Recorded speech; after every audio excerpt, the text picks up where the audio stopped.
Dispatch, can you run a VIN for me?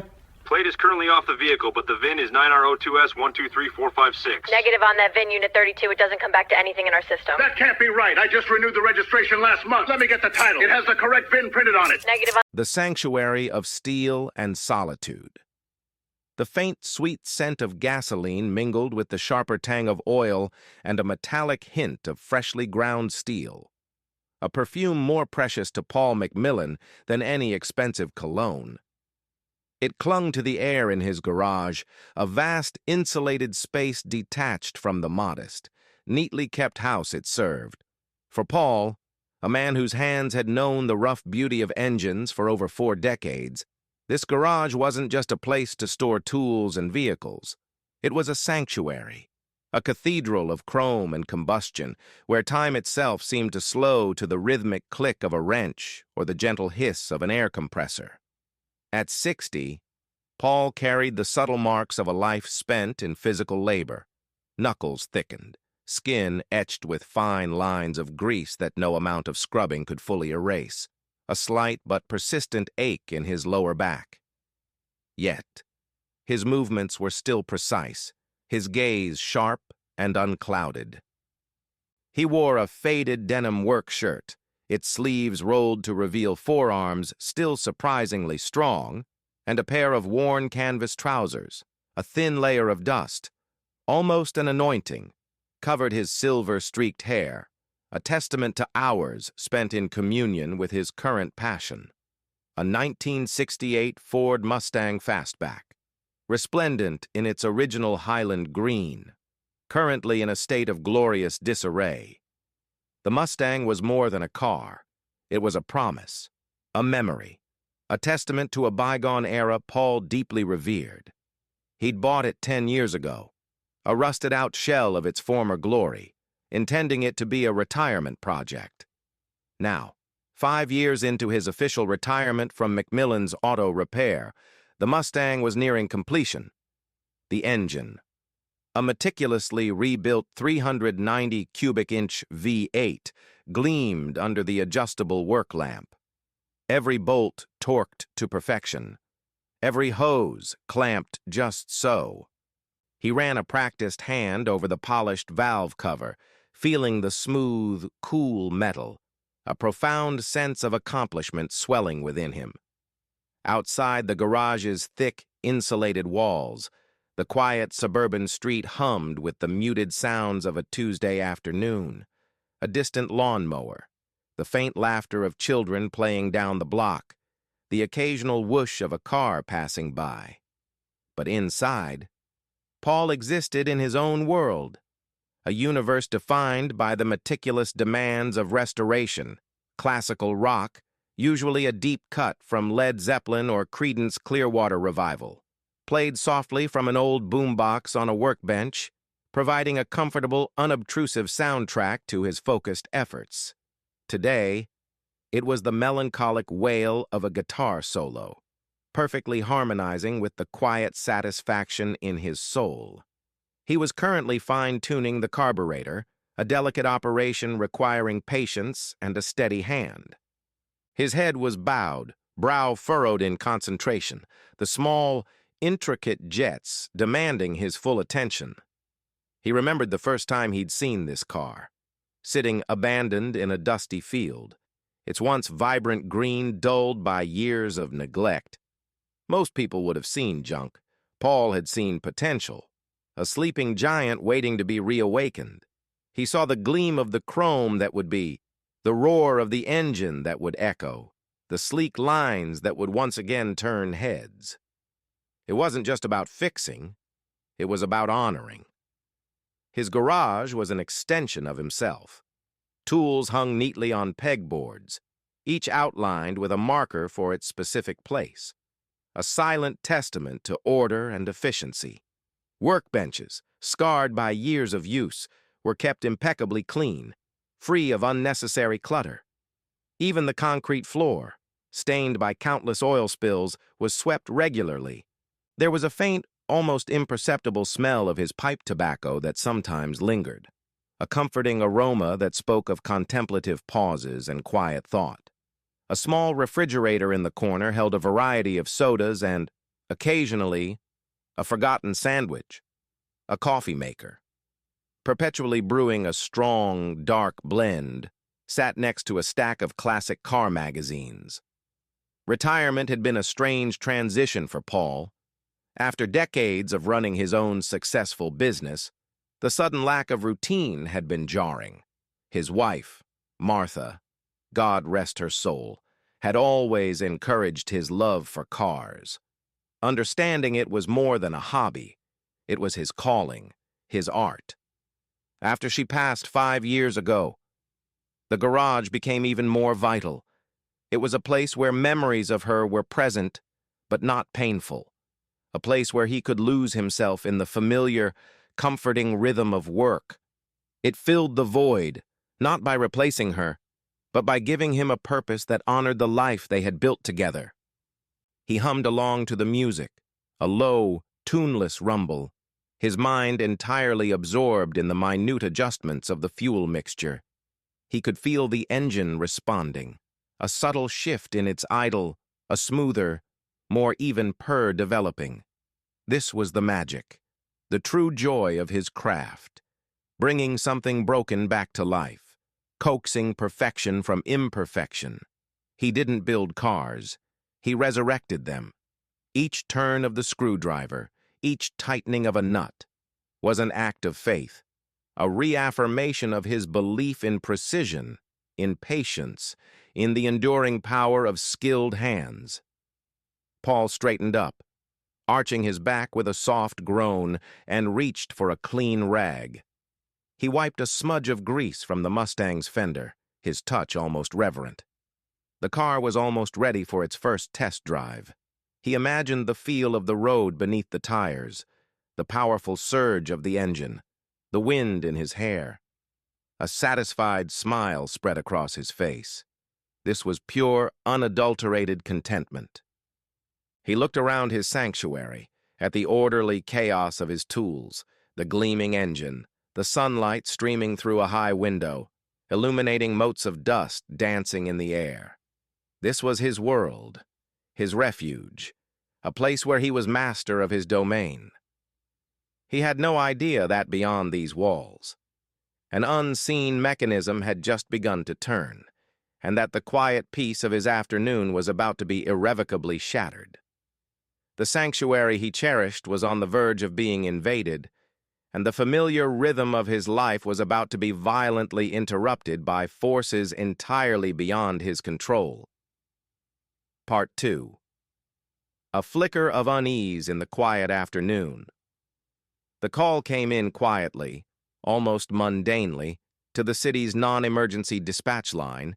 It was Brenda Peterson, an eagle-eyed resident of Elmwood Drive, a woman whose neighborhood watch enthusiasm bordered on fervent surveillance. Her voice, thin and reedy, held an undeniable tremor of self-importance as she spoke to the dispatcher. Yes, I'd like to report some suspicious activity at the McMillan residence, 1422 Elmwood. It's that retired mechanic, Paul. He's been working on that old green car in his garage for ages. You know, the dispatcher, a young woman named Sarah, typed Brenda's words into the system with practiced ease. "And what exactly is suspicious about that, ma'am?" she asked, her tone neutral, bordering on bored. Most calls from Mrs. Peterson involved stray cats or children playing too loudly. "Well," Brenda continued, a dramatic pause stretching the line, "I've been watching it, and it just looks too professional, if you know what I mean. He's always got the hood up, and there are pieces everywhere. And then, just this morning, a flatbed tow truck dropped off a stack of really expensive-looking tires. Brand new. For a car that old, it just doesn't add up. It looks like he's dismantling it or something. And it's a classic. A Mustang. Those are valuable, aren't they?" Brenda's voice lowered conspiratorially. "I just have a feeling, you know? Like maybe it's stolen, Or he's chop-shopping it. It's just a gut feeling. I mean, who works on a car that intensely, day in and day out, and it's still not done? Sarah stifled a sigh. Ma'am, Mr. McMillan is a retired mechanic. It's not uncommon for them to work on classic cars. New tires for a restoration project are also quite normal. She could already see this was going to be another dead-end report, a waste of police resources. But Brenda was not deterred. No, you don't understand, she insisted, her voice rising slightly. It's too much. The secrecy, the way he keeps the garage door mostly closed, the late nights with the lights on. It's not just a hobby. I tell you, it feels clandestine. I just think it warrants a closer look. You never know with these things. Better safe than sorry, right? Sarah reluctantly tagged the call as suspicious activity, vehicle-related, and assigned it a low priority. It would likely sit in the queue until a patrol unit had absolutely nothing else to do. She figured an officer would swing by, take a quick look, and clear it. Just another typical Tuesday. However, the nature of the description, even with Sarah's skepticism, caught the attention of the patrol supervisor. Sergeant Jenkins, during a routine review of open calls? Classic Mustang, he muttered, scanning the notes. Dismantling, tow truck, new tires. While he also initially dismissed the chop shop theory as unlikely for a quiet residential street, the combination of a valuable vehicle and dismantling activity, even if misconstrued, warranted a quick drive-by. Better to verify and clear than let something genuinely suspicious slip through the cracks, especially with new directives from the chief's office emphasizing proactive community engagement. He assigned the call to Unit 32, Officer Derek Vance and his partner, Officer Miller. Vance, still in his late 20s, was known for his assertive, often zealous, approach to policing. He saw every call, no matter how minor, as a potential opportunity to demonstrate vigilance and efficiency. He prided himself on his keen eye for anything out of place, a trait he sometimes mistook for intuition. Miller, a more seasoned officer, tended to follow Vance's lead, preferring to avoid conflict within the patrol car. All right, 32, we've got a suspicious activity call on Elmwood.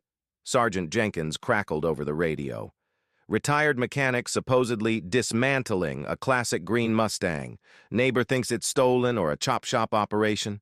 Low priority, but swing by and check it out. Get eyes on the vehicle if you can.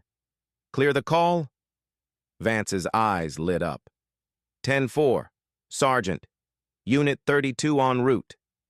He liked calls like this. They offered an element of the unknown, a chance to sniff out potential trouble.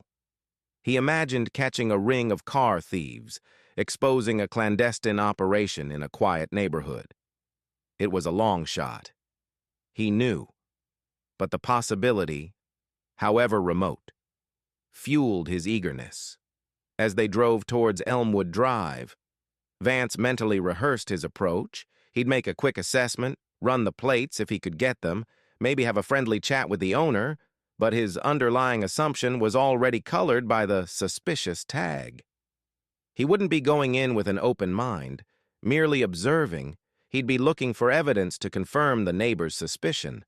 His youthful confidence, bordering on arrogance, often led him to interpret caution as weakness and assertiveness as competence.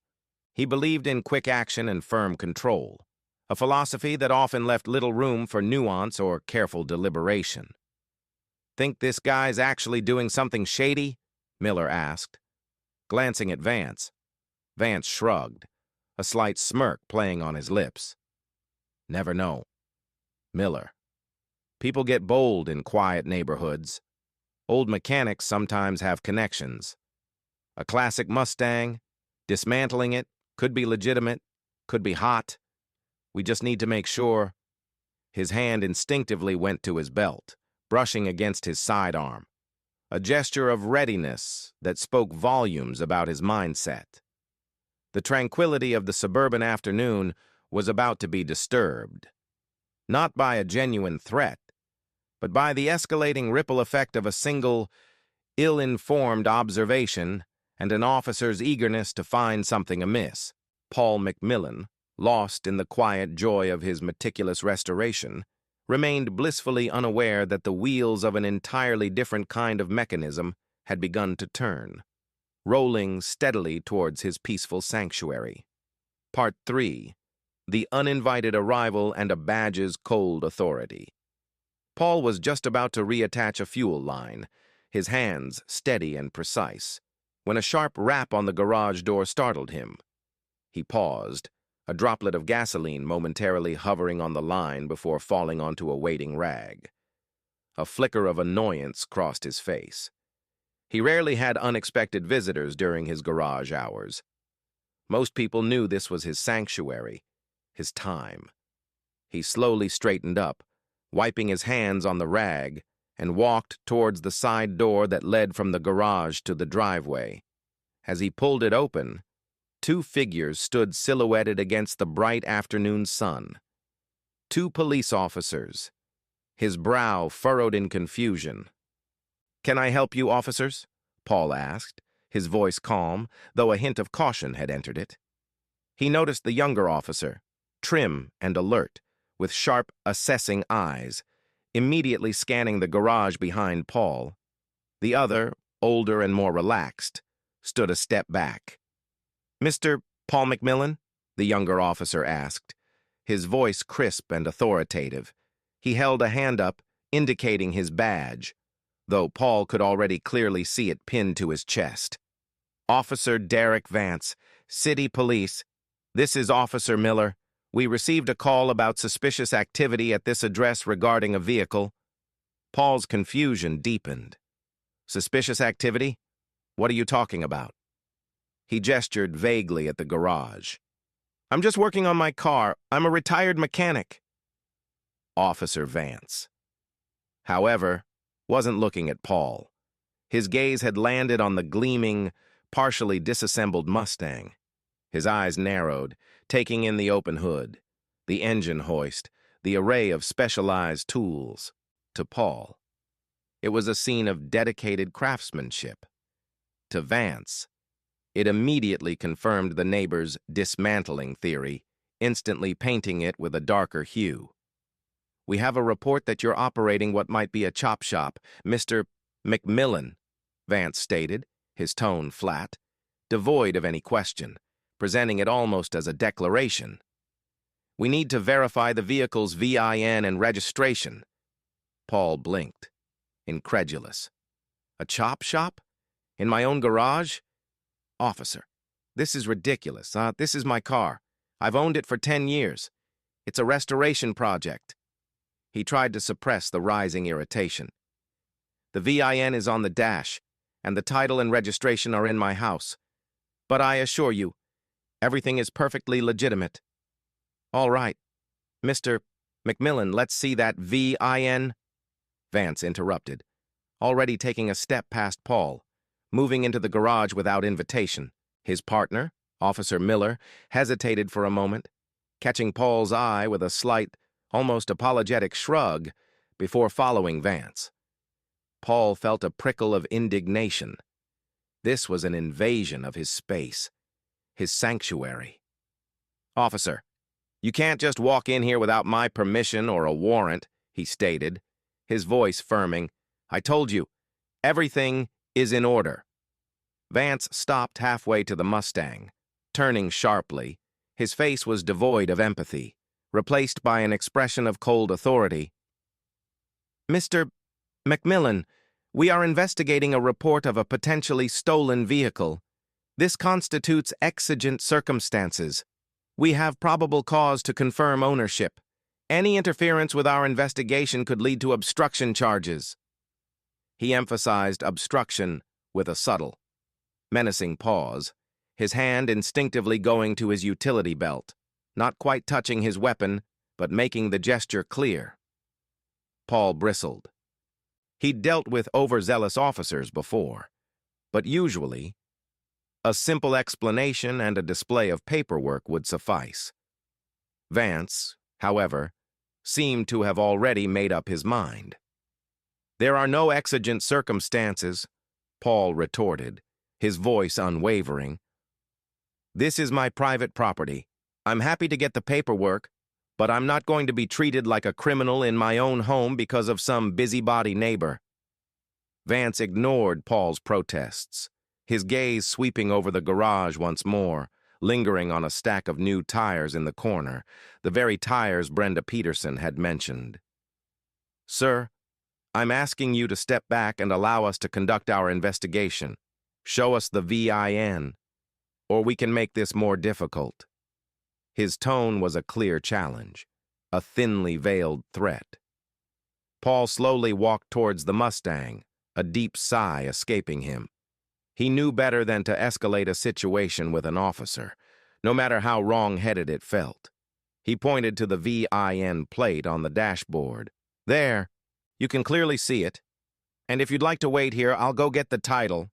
Vance leaned in, squinting at the numbers, then pulled out his radio. "Dispatch, can you run a VIN for me? Plate is currently off the vehicle, but the VIN is fictional VIN number." He rattled off a sequence of numbers and letters. A few moments of static. Then the dispatcher's voice crackled back. "Negative on that VIN. Unit 32. It doesn't come back to anything in our system."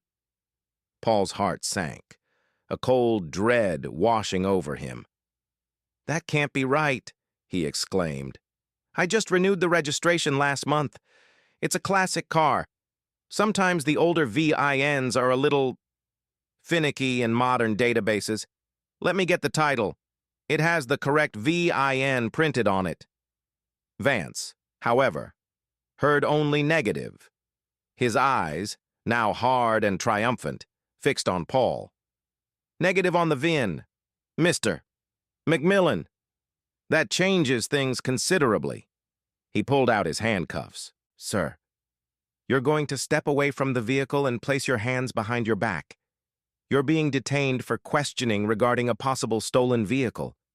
Officer Miller, who had been quietly observing, finally spoke up, a hint of unease in his voice. "Derek, maybe we should let him get the title first. Older cars sometimes have issues with database matches." Vance shot him a dismissive look. "Miller, the system said negative. That's enough for detention. We'll verify everything at the station. This guy's acting evasive. Looks like he's trying to obscure the VIN, standard procedure."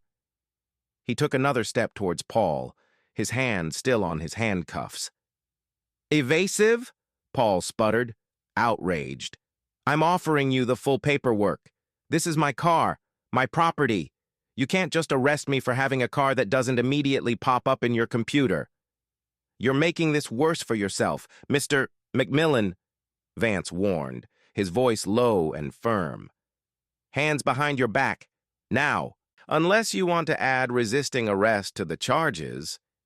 Paul, his face flushed with a mix of anger and bewilderment, slowly raised his hands. The tranquil afternoon, the satisfying hum of the music, the scent of gasoline and accomplishment, all of it was suddenly overshadowed by the looming figure of Officer Vance, the cold gleam of his badge, and the chilling click of handcuffs. His sanctuary had been violated, not by a criminal, but by the very authority sworn to protect it. Acting on nothing more than a neighbor's ill-informed suspicion and an officer's unquestioning eagerness. The metallic scent of his workshop was now mingled with the bitter taste of injustice. Part 4. The shadow of uniforms and the growing siege.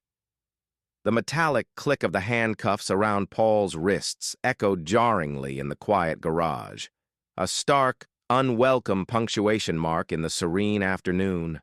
He stood there, stunned. His hands secured behind his back, his mind still struggling to reconcile the mundane reality of his hobby with the terrifying absurdity of his arrest.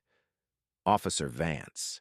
His face set in a grim mask of professional determination, tightened the cuffs slightly, then gave Paul a gentle shove towards the side door. "Let's go, Mr. McMillan. We'll sort this out downtown." As Paul was escorted out, the afternoon sun, previously a warm, welcoming presence, now felt harsh and judgmental. His eyes, accustomed to the dim light of the garage, squinted against the glare. That's when he saw it. His quiet Elmwood Drive, usually a tableau of manicured lawns and dormant sprinklers, had been transformed into a staging ground for a full-scale police operation. At the end of his driveway, a patrol car was parked askew, its lights flashing silently, casting an eerie, pulsating glow on the pavement. Beyond it, a veritable convoy of tactical vehicles had converged. A large, black-armored SWAT truck sat prominently, its formidable presence dominating the street. Several dark SUVs, bristling with antennas, were positioned strategically, their occupants already disembarking. A dozen or more figures, clad in dark tactical gear, helmets, and carrying assault rifles, moved with a chilling, practiced efficiency, fanning out across his lawn and surrounding properties. They took cover behind trees, parked cars, and even his neighbor's rose bushes, their weapons pointed directly at his garage. A police sniper, Paul realized with a jolt, was already prone on the roof of the house across the street, his rifle scope undoubtedly fixed on the garage door. The air, once still and peaceful, now crackled with an undeniable tension, thick with the unspoken threat of impending action. Paul stared in disbelief, his jaw slack. "What in God's name is all this?" he whispered, the question escaping him involuntarily. "For a disputed VIN?" Officer Vance, still gripping Paul's arm, glanced at the scene with a flicker of pride, as if this overwhelming display of force was perfectly justified. "When a VIN comes back negative, Mr. McMillan, we treat it seriously," he stated, his voice now a little louder, carrying an undertone of vindication. "Could be a sophisticated operation. Could be dangerous. We take precautions." But Paul knew this was beyond precautions. This was an army. His heart hammered in his chest, a frantic bird trapped in a cage. He could see Mrs. Peterson, his neighbor, peeking through her curtains, her face a mixture of horrified fascination and self-congratulatory alarm. Other neighbors, drawn by the silent flashing lights and the sudden invasion of their tranquil street, were emerging from their homes, whispered conversations rippling through the small crowd forming at the periphery. Phones were already being pulled out, recording the unfolding spectacle. Suddenly, a voice boomed from a loudspeaker, amplified and distorted, echoing across the quiet neighborhood. "This is the city police. Paul McMillan. We have your residence surrounded. Exit the garage with your hands up immediately.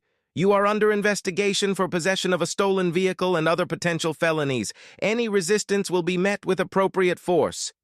Paul flinched. The words felt like a physical blow, a branding. "Felonies?" he choked out. "This is insane. I'm right here. You just arrested me." Vance, seemingly oblivious to the absurdity of the loudspeaker announcement, contradicting Paul's visible arrest, merely steered him towards the back of his patrol car. "You'll have your chance to explain downtown, Mr. McMillan." As he was roughly pushed into the back seat of the cruiser, the smell of stale coffee and disinfectant filling his nostrils, Paul looked back at his garage. It stood defiantly, its large, insulated door still firmly closed, a bastion of his peace, now under siege. He could almost hear the classical rock music still playing softly inside, a haunting counterpoint to the escalating drama outside. The irony was suffocating. His pride and joy, the Mustang, was being treated as evidence of a crime, and his sanctuary as a criminal hideout. From the back seat, Paul watched as a SWAT team leader, a stern-faced man with broad shoulders and a no-nonsense demeanor, approached Officer Vance. Their conversation was muted, but Paul could see Vance gesturing animatedly towards the garage, clearly relaying his version of events. The SWAT leader nodded, then turned to his team, issuing rapid commands. The officers moved with renewed purpose, their movements crisper, their weapons held higher. He saw two officers set up a large metal ram near the main garage door. Another aimed a small, remote-controlled drone towards a high window. The coordinated military-like precision of the operation was terrifying in its intensity and horrifying in its misdirection. All of this, Paul realized with a sickening lurch, for him, for a retired mechanic meticulously restoring his own classic car. A cold certainty settled in his stomach. This wasn't going to be a quick misunderstanding. This had gone too far. Too fast. The sheer scale of the response, the unwavering conviction in Vance's eyes, the loudspeakers blaring accusations. It was all compounding into a situation far beyond a simple administrative error. He was no longer just Paul McMillan, the retired mechanic, in the eyes of the police, and now, undoubtedly, in the eyes of his neighbors and the burgeoning crowd of onlookers. He was a suspected criminal, a dangerous individual requiring an overwhelming show of force. The injustice of it burned, a hot, bitter ember in his chest. He closed his eyes for a moment, trying to find a footing in the swirling chaos. He thought of Martha, of her gentle humor, her unwavering belief in his good nature. What would she say? He imagined her hand in his, a quiet comfort. But she wasn't here. He was alone, isolated in the back of a patrol car, watching his life, his reputation, and his cherished sanctuary come under assault. All because of a database glitch and a policeman's eagerness to find trouble. The calm of the afternoon had vanished, replaced by the relentless, invasive shadow of authority, casting a pall over everything he held dear. He took a deep breath, steeling himself, knowing that this was only the beginning.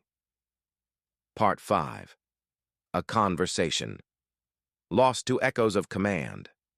Trapped within the stifling confines of the patrol car, Paul could only watch, helpless and horrified. As the tactical situation outside escalated with terrifying speed, the SWAT team, now fully deployed, formed an impenetrable perimeter around his property. He saw officers in full riot gear, their shields gleaming in the afternoon sun, positioning themselves at strategic points. The ominous glint of laser sights occasionally danced across the garage door, a chilling visual representation of the firepower aimed at his most cherished space. The loudspeaker crackled to life again, its distorted voice echoing across the street, repeating the demand for Paul McMillan to exit the residence with hands up. The absurdity of it gnawed at him. He was out. He was in handcuffs. He had been arrested. Yet, the relentless, impersonal voice droned on, oblivious to the reality unfolding just feet away. Officer Vance, still outside, leaned into the open window of the cruiser. "Sir, we need your full cooperation. We believe there might be other individuals inside the garage, or perhaps you're harboring something else. This will go a lot smoother if you tell us what's in there." His tone was a mixture of sternness and a strained attempt at persuasive authority. "Officer Vance, I've told you repeatedly," Paul stated, his voice strained but steady. "There's no one else in there. Just me and my car, my Mustang. I was working on it. There's nothing to harbor, but for God's sake. It's my garage, my tools, my project." He gestured with his cuffed hands towards the besieged structure. "Can't you tell them I'm already out here? This is insane." Vance hesitated, glancing towards the SWAT commander, who was now conferring with a ranking officer who had just arrived in an unmarked sedan. "We have to follow protocol. Mr. McMillan," Vance finally said, avoiding Paul's direct gaze. The negative VIN is a red flag. The dismantling report, the flatbed tow truck, it all points to something potentially illegal. We can't take chances. What if you were just a decoy? What if there's someone else inside? Armed? Paul let out a humorless laugh. Armed? Officer, I'm 60 years old, retired, and my biggest weapon is a torque wrench. I haven't even owned a firearm in 20 years. This is a gross overreaction based on a nosy neighbor and a faulty computer system. His words, however, were lost amidst another blare from the loudspeaker, reiterating the demand for anyone inside to surrender. It was a maddening, cyclical loop of accusation and non-response. Paul realized then that no amount of rational explanation would penetrate the wall of predetermined narrative that the police had already constructed. Their playbook was set: suspicious activity, negative VIN, potential danger, therefore, full tactical response. His truth, simple and verifiable, was inconvenient, drowned out by the noise of their official procedure. He tried a different approach. Officer Vance, please, just call dispatch again. Tell them the full VIN. Sometimes the older systems require a manual cross-reference. I'm telling you, the title is in my house. It's legitimate. This is a terrible mistake. Vance, however, shook his head. We've already done our due diligence. Mr. McMillan, the system gave us a clear answer. We have to assume the worst until proven otherwise. We prioritize officer safety. He straightened up, his attention clearly diverted by the arrival of a larger armored vehicle that was now positioning itself directly in front of Paul's garage door. This one appeared to have a battering ram attachment. A wave of cold dread washed over Paul. "What are they doing?" he asked, his voice barely a whisper. They're not going to break down my garage door, are they?" Vance remained impassive. If entry is deemed necessary and there's continued non-compliance, then yes, forced entry is an option. Paul felt a surge of adrenaline, cold and sickening. His garage door, the sturdy insulated barrier he had installed himself, designed to protect his precious work. To see it breached by force, by the very people who should be protecting his property, was an unimaginable violation. "There's no non-compliance," he shouted, his voice cracking with a raw mixture of fear and outrage.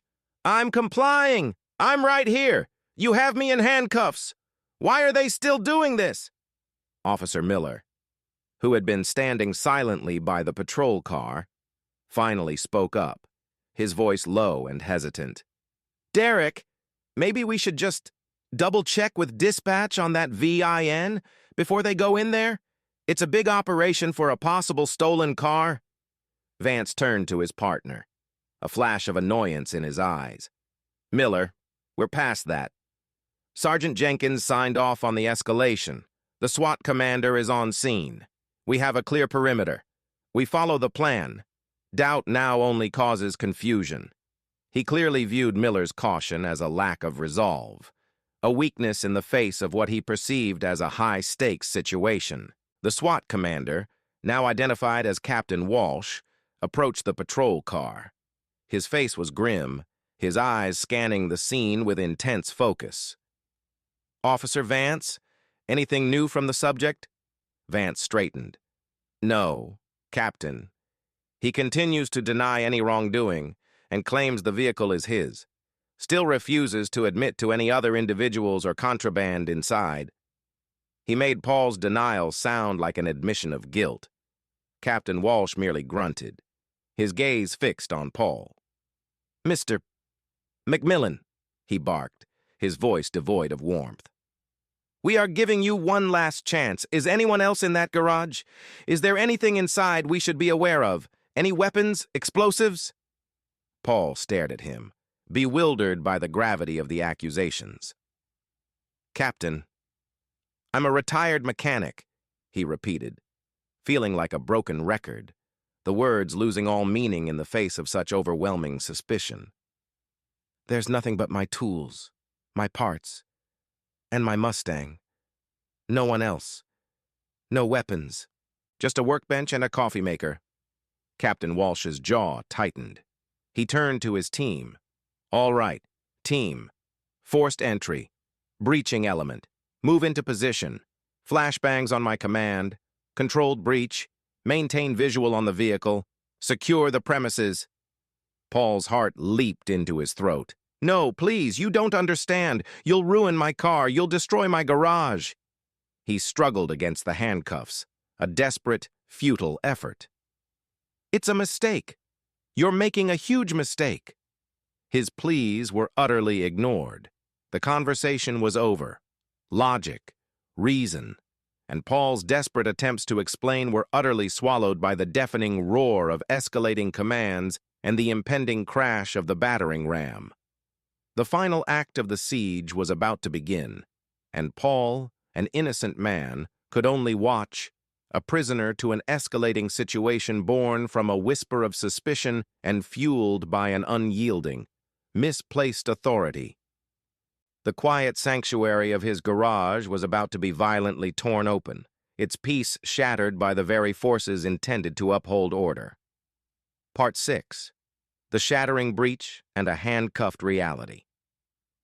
The world outside Paul's patrol car window dissolved into a terrifying, orchestrated chaos.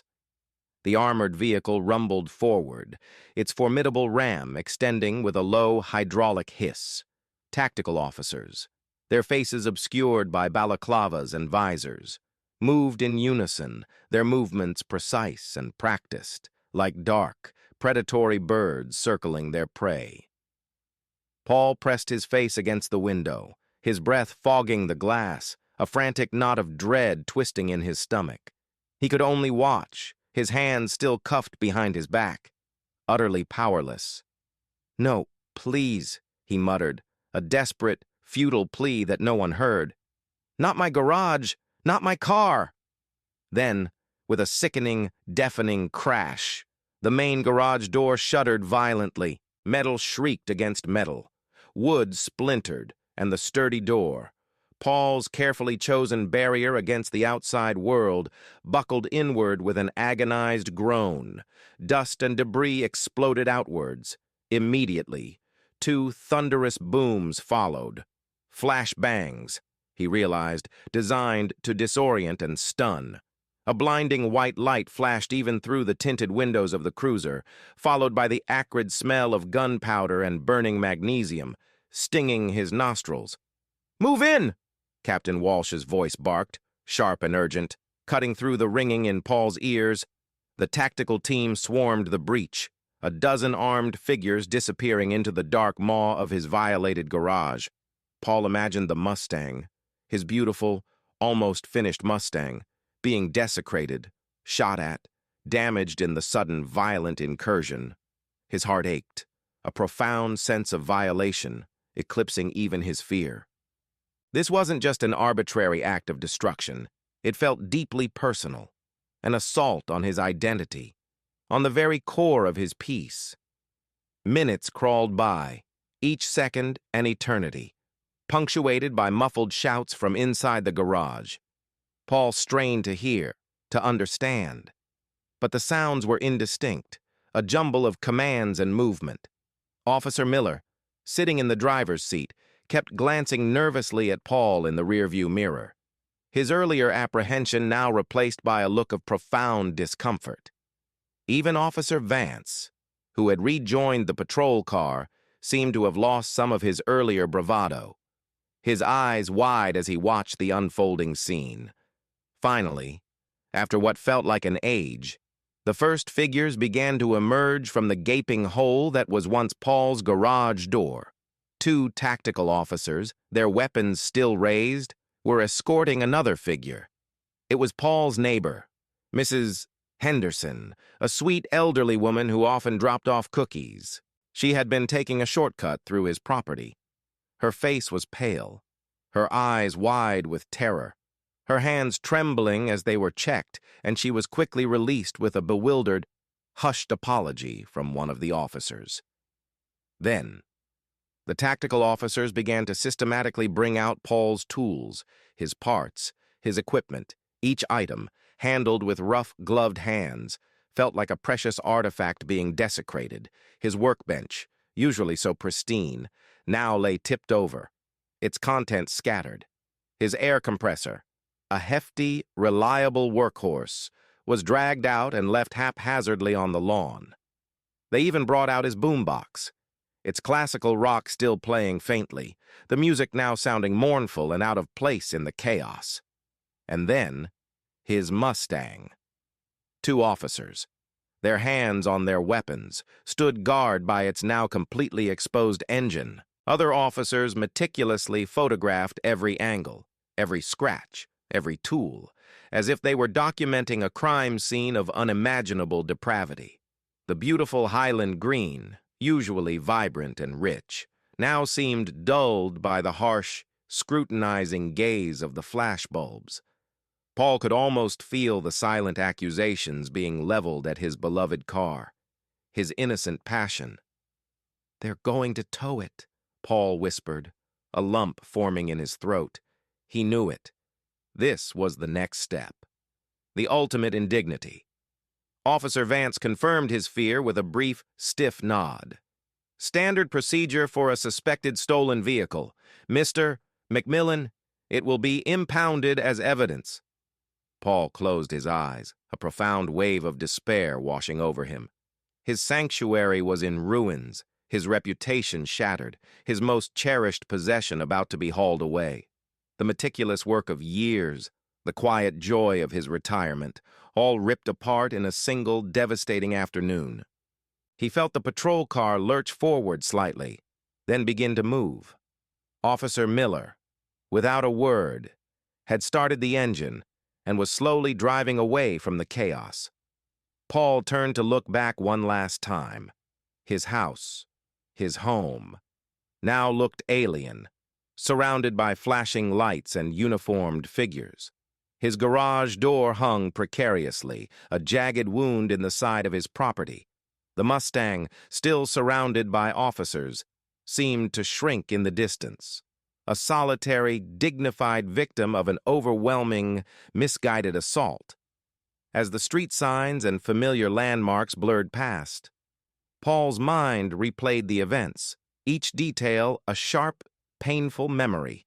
The uninvited entry, Vance's dismissive tone, the absurd negative VIN claim, the terrifying escalation, and finally, the brutal breach. He had tried to explain, tried to reason, but his words had been swallowed by the bureaucratic jargon of protocol and officer safety. He had been stripped of his autonomy, his dignity, and his peace, all for an unsubstantiated accusation. The cuffs, tight and cold, dug into his wrists, a constant, physical reminder of his new, terrifying reality. He was no longer just Paul McMillan, retired mechanic, respected community member. He was a suspect, a detainee, an individual whose innocence was dismissed in favor of an assumption of guilt. The world, which had once felt stable and predictable, had been violently upended, revealing a stark, unforgiving landscape where logic and truth seemed to hold little sway against the unyielding force of authority. The journey to the police station, a place he had only ever seen from the outside, now represented a descent into an unknown and terrifying legal labyrinth. Part 7. Stripped of dignity in the cold light of interrogation. The interrogation room was exactly as Paul had imagined from countless crime dramas. Small, windowless, bathed in the harsh, unforgiving glare of fluorescent lights. A scuffed metal table dominated the center, flanked by 3 hard plastic chairs. The walls were painted a bland, institutional beige, offering no distraction from the grim reality of the situation. Paul, still in handcuffs, was seated in one of the chairs, the metal biting into his wrists, a throbbing ache beginning to spread up his arms. The air conditioning hummed with a low, constant drone, adding to the oppressive stillness. Officer Vance sat opposite him, his posture stiff and formal, his previous assertiveness now tempered by a cold, unwavering professionalism. Beside him sat Detective Reynolds, a burly older man with tired eyes and a thick mustache, whose silence was more intimidating than any spoken word. A small, red light on the wall indicated that their conversation was being recorded, a silent witness to Paul's ordeal. "All right, Mr. McMillan," Vance began, his voice flat, devoid of the earlier aggression, yet still carrying an undercurrent of conviction. "Let's go over this again. The VIN on the vehicle came back negative in our system. You were in possession of a high-value classic car, actively dismantling it, consistent with the activities of a chop shop. We also found no clear registration documents on the premises." Paul stared at him, exhausted but resolute. "Officer, I tried to tell you. The VIN is on the dash, exactly where it should be.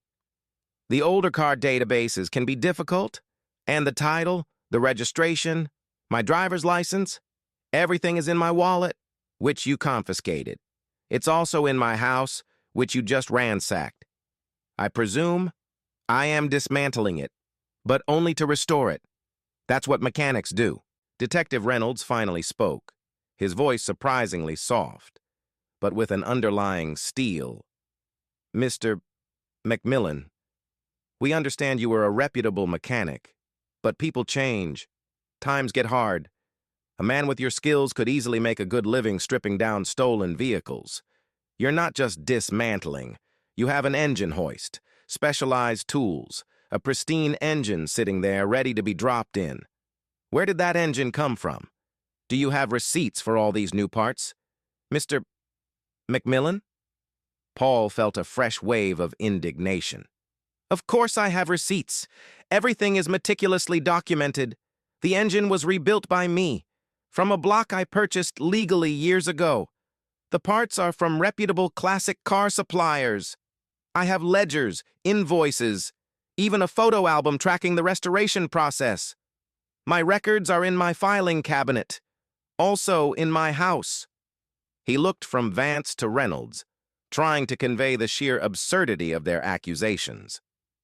"You think a 60-year-old retired mechanic, after 40 years of honest work, suddenly decided to become a car thief in my own garage? On my own street?" Vance leaned forward, his expression hardening. "Mr. McMillan, your claims are easy to make. We're looking for proof. The fact is, you refused to produce identification or valid registration when initially asked. You obstructed our investigation. You refused to exit your garage when ordered by loudspeaker, forcing a tactical breach? That sounds like a man with something to hide. Refused? Officer, you had me in handcuffs outside the garage when that loudspeaker was blaring. I tried to tell you the VIN wasn't coming up. I offered you my title. I was not obstructing, I was trying to explain." Paul's voice rose with frustration, the injustice of it all boiling over. "You didn't listen! You assumed the worst and escalated everything beyond reason!" Detective Reynolds held up a hand, a gesture for calm. "Let's focus on the vehicle. Tell us about the tow truck, Mr. McMillan. Your neighbor reported a flatbed dropping off new tires this morning. Who was the driver? Do you have an invoice for those tires?" Paul sighed, running a cuffed hand through his hair. "It was Bill's Towing, a local guy I've used for years. He delivered a set of period-correct radial tires I ordered online. I have the invoice and delivery confirmation on my computer. This is all standard. It's a restoration, not a criminal enterprise." The interrogation continued for what felt like hours. They grilled him on every detail, every tool, every part in his garage. They asked about his finances, his personal life, his routine. Each question was a barbed hook, designed to catch him in a lie, to expose a hidden motive. They treated his passion as a cover, his meticulousness as a sign of criminal sophistication. They tore apart his character, piece by painstaking piece, in the sterile, unforgiving light of the room. Paul felt the weight of it all, the fatigue, the overwhelming sense of helplessness. He knew he was innocent, but their relentless questioning, their unwavering conviction, began to sow tiny seeds of doubt even in his own mind. Was he missing something? Had he inadvertently done something wrong? No, he hadn't. He had simply been a man enjoying his retirement, doing what he loved. "Mr. Macmillan," Vance interjected, a hint of something triumphant in his voice. "We just ran a cross-reference on that VIN through the state's historical records. It shows the vehicle was reported stolen 23 years ago, in 2003, from a dealership in another state. That report was never cleared. Can you explain that?" Paul's eyes widened in genuine shock. "Stolen? 23 years ago? That's impossible. I bought it legitimately from a private seller 10 years ago. I had the title. It was clean when I bought it, I swear. This has to be a clerical error, a mistake in the old records." His mind raced, trying to comprehend this new, devastating twist, a 23-year-old cold case. Detective Reynolds leaned forward, his expression now completely devoid of any softness. "It's not an error, Mr. Macmillan. It's a verified report, and you're currently in possession of a vehicle that, according to official records, is still listed as stolen. That makes you, at the very least, in possession of stolen property, and your attempts to dismantle it, even if for restoration, look a lot like an attempt to obscure its origins."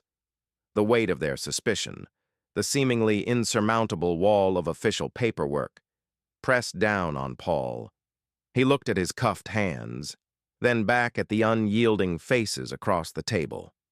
His dignity, his reputation, his entire life's honest work felt like they were being systematically stripped away in this cold, sterile room.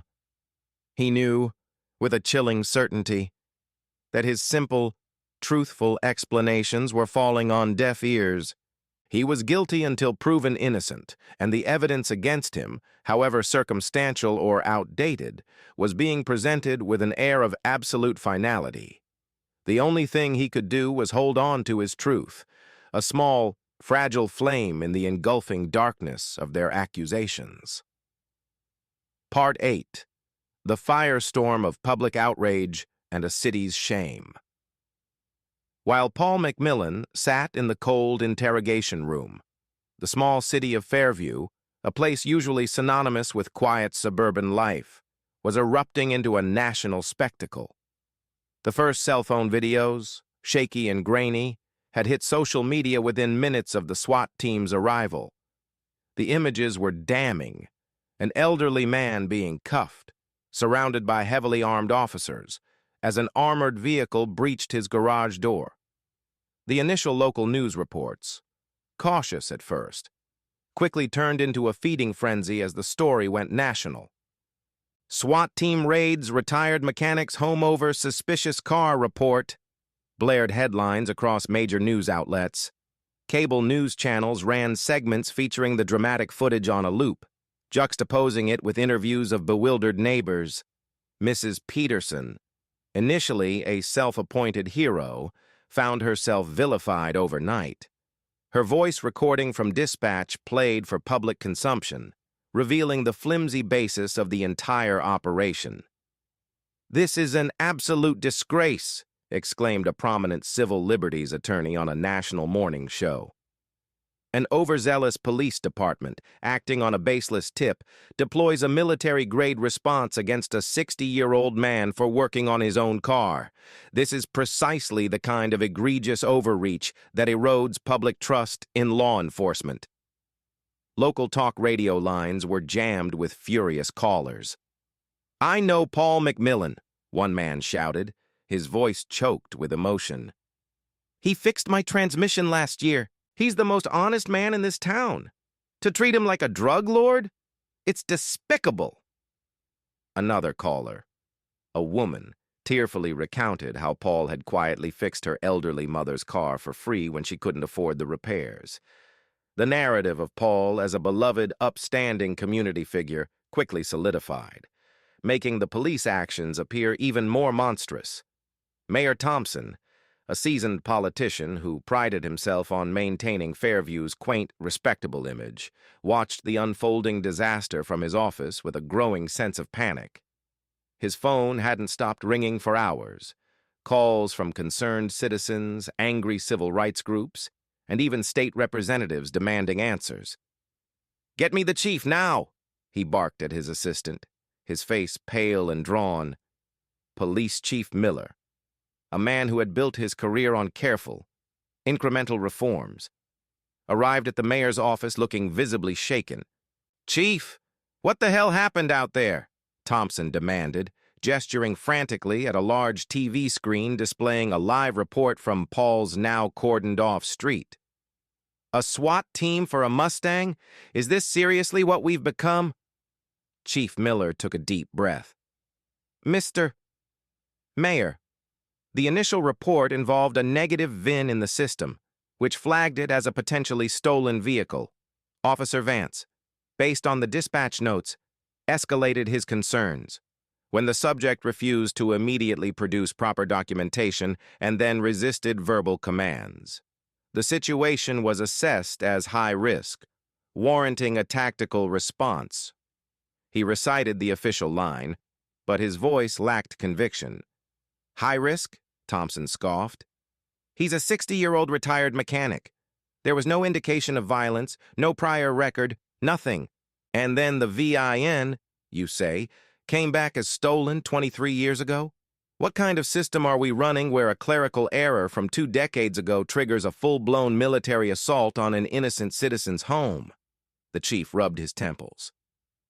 "We're looking into the database issue, Mayor, but Officer Vance followed existing protocols. He believed there was probable cause."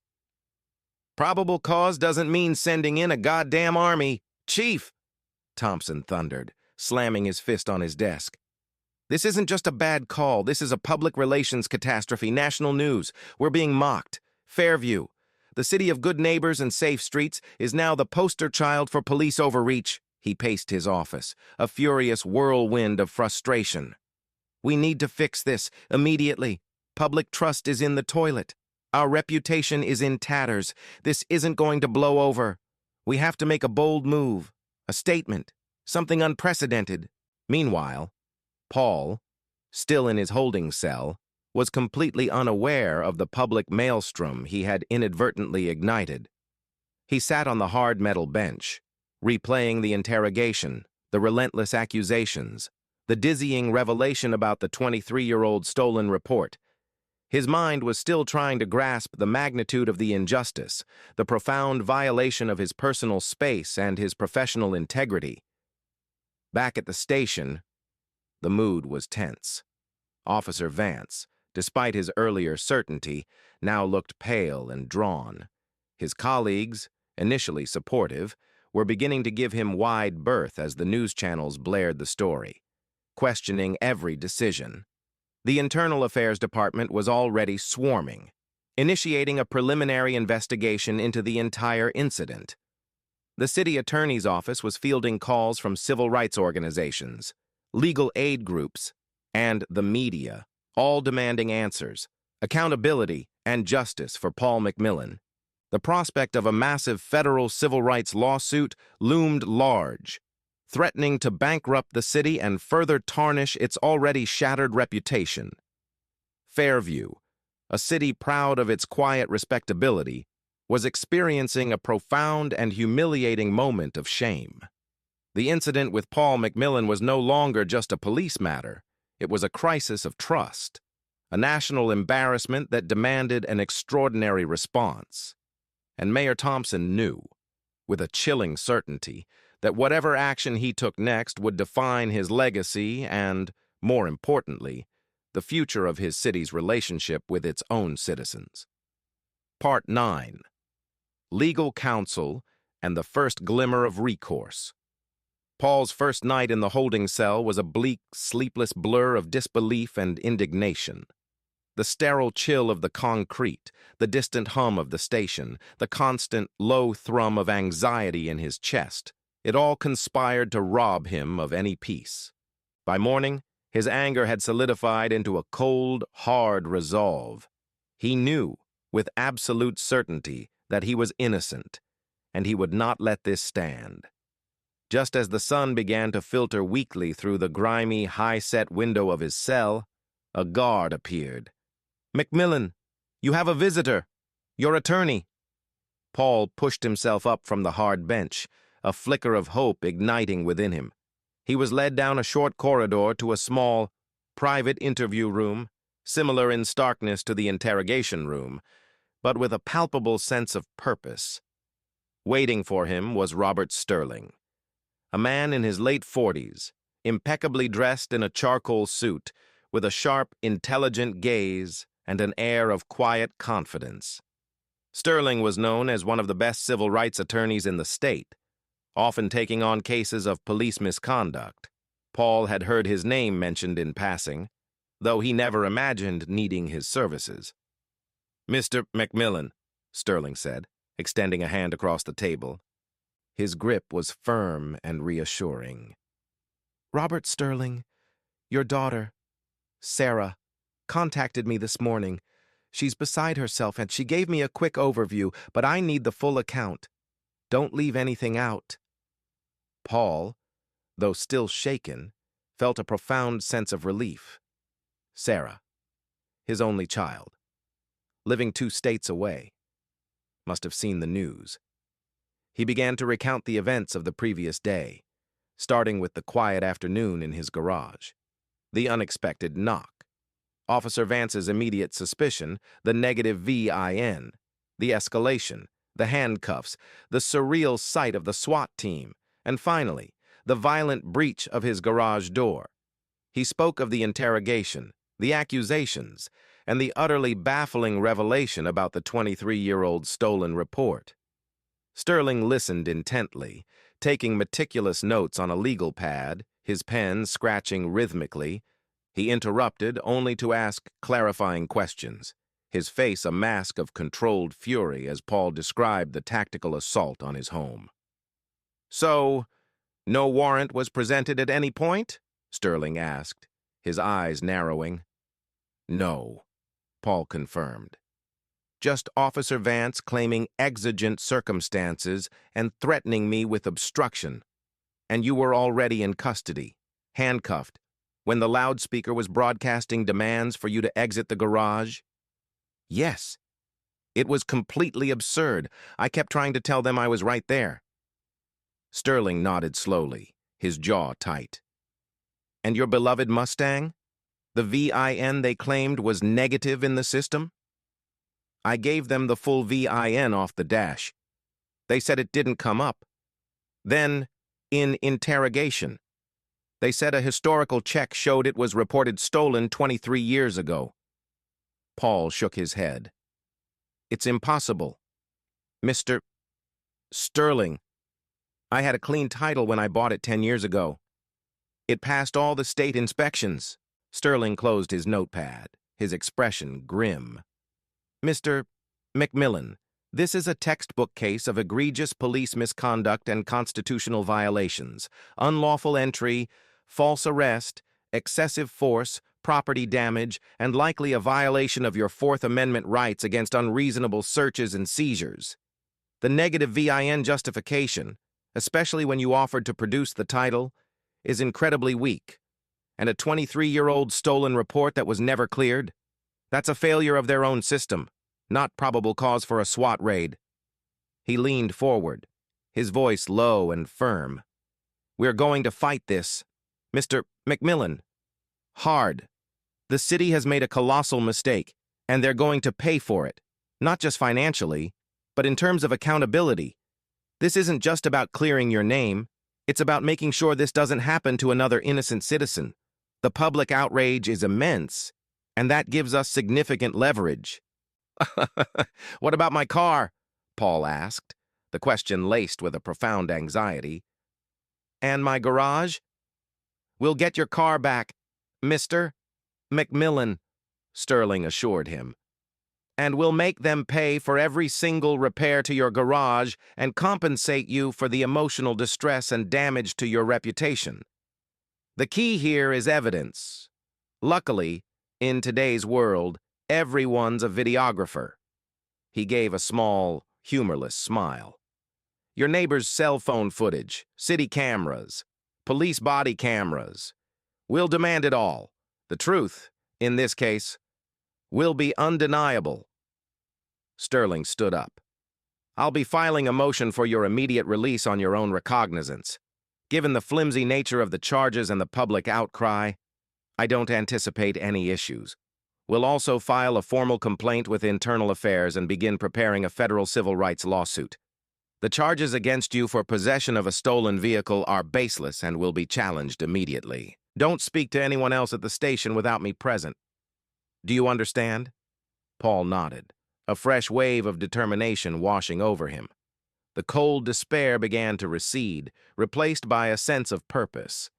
He had an advocate now, a fierce champion for his truth. He looked at Sterling, his gratitude evident. "Thank you, Mr. Sterling. Thank you for believing me." "It's not about belief, Mr. McMillan," Sterling replied, his expression hardening slightly. "It's about facts. And the facts, as you've presented them, paint a clear picture of injustice. We'll ensure the world sees it too." As Sterling left to begin the legal process, Paul sat back on the hard bench, but this time, a tiny glimmer of hope shone through the gloom. The battle ahead would be arduous, but he was no longer alone. The system had failed him catastrophically, but now, armed with a skilled legal mind and the undeniable power of truth, he had a fighting chance to reclaim his life, his reputation, and his peace. The shame that had settled over Fairview was about to be turned back on those who had caused it, and Paul McMillan, the retired mechanic, was ready to lead the charge. Part 10, The Unveiling Truth, Body Cams and Undeniable Evidence. Robert Sterling was a man who understood the power of incontrovertible evidence.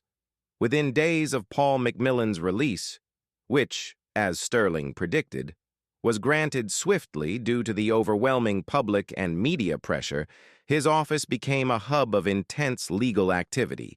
Subpoenas flew out to the city police department, demanding every piece of documentation, every recording, every witness statement related to the McMillan incident. The city, reeling from the national embarrassment and facing an impending lawsuit, complied with unusual haste. The first tranche of evidence to arrive was the raw body camera footage from Officer Vance, Officer Miller, and the various SWAT team members. Sterling, Paul, and Paul's daughter, Sarah, gathered in Sterling's office to watch, the tension in the room almost palpable. The footage from Officer Vance's body camera was particularly damning. It began with his arrival, his posture already radiating suspicion.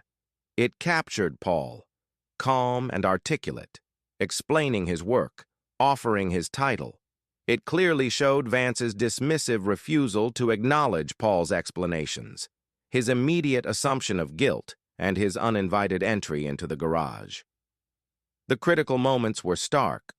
Paul pointing to the VIN Vance's hasty radio call, the dispatcher's negative response, and then Vance's almost gleeful declaration of detention, ignoring Officer Miller's hesitant suggestion to verify further. "See," Paul said, his voice tight, pointing at the screen as Vance's hand went to his handcuffs. "He had already decided I was guilty. He wasn't listening to a word I said." That the footage continued, showing Paul being handcuffed, his protestations of innocence falling on deaf ears. Then, the surreal scene of the SWAT team arriving, the loudspeaker blaring demands for Paul to exit the garage, even as he stood, already cuffed, beside Vance. The absurdity was laid bare. undeniable. This alone, Sterling murmured, his eyes fixed on the screen, proves false arrest and excessive force. You were not resisting. You were trying to cooperate, and they deployed a tactical unit against a man already in custody. The perspective then switched to a SWAT officer's body camera, capturing the violent breach of the garage door. The sudden crash, the blinding flash of the flashbangs, the overwhelming force of the entry. And then, the chaotic search, the rough handling of Paul's tools, the meticulous documentation of his beloved Mustang, now deemed evidence. The footage ended with the Mustang being hooked up to a tow truck, its beautiful green paint now seeming to mock the scene. "And here's the kicker," Sterling said, pausing the video just as the tow truck pulled away.